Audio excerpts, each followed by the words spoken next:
we need some sunshine and some heat. These fields in southern Manitoba look more like lakes after heavy rains saturated the region that was already snow-covered. Farmers say it could be up to a month before these fields are dry enough to plant crops. And time is ticking.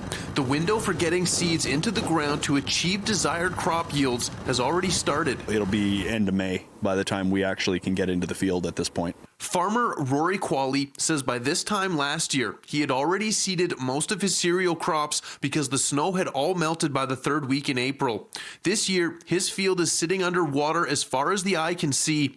This after some regions of Manitoba received more than 50 millimeters of precipitation over 2 days. We do need to be able to get our crops in on time, and if we get certainly into a wetter weather pattern, it can certainly spell a lot more challenges down the road. The wet weather is only the latest challenge for Canadian farmers, says Qualley.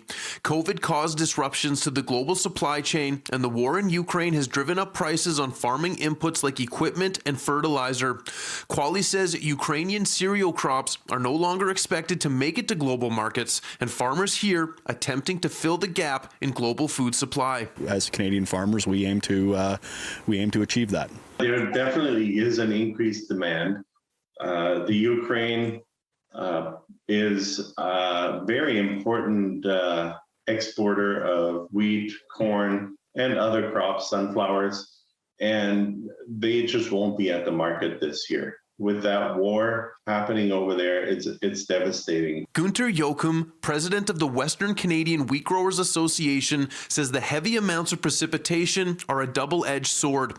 Seeding will be delayed, and anything planted in late May or early June will not provide the yield farmers are hoping for. However, the snow and rainfall will recharge river systems and streams that were extremely low after a drought year in the province, and farmer-built dugouts will be teeming with water that can be drawn from into late summer. So from that aspect, it's good.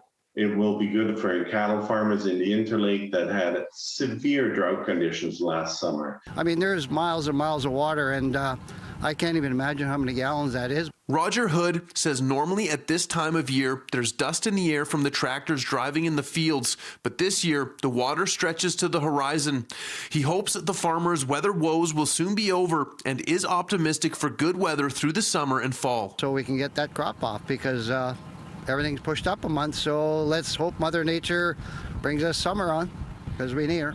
Jochum is also trying to remain optimistic, but he says the weather forecast for the upcoming weekend isn't what he was hoping for. The long-term forecast looks for more rain next weekend or this coming weekend. So, yeah, not ideal if you're a grain farmer. In Winnipeg, Mark Neufeld, City News.